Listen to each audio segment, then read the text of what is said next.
Maître Audrey Nicolas, bonjour. Bonjour. Aujourd'hui, nous parlerons de la location saisonnière et notamment du régime fiscal.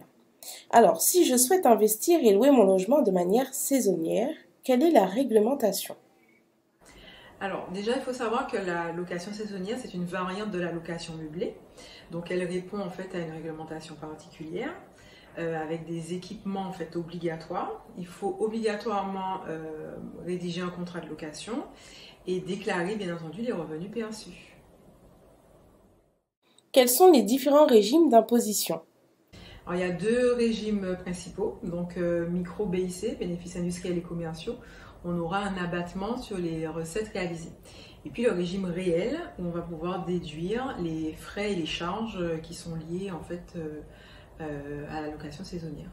Ensuite, il faut aussi bien faire la distinction entre les locations saisonnières classiques ou classées.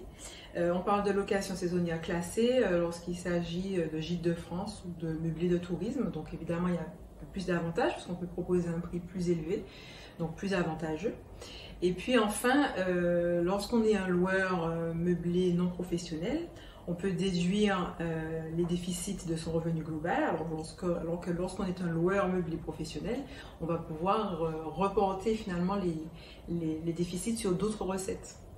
Donc finalement, payer moins d'impôts avec de la location saisonnière, c'est possible.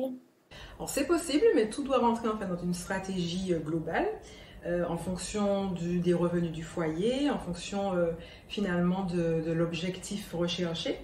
Et ce sera en fait une étude au cas par cas pour essayer de bénéficier du minimum d'imposition.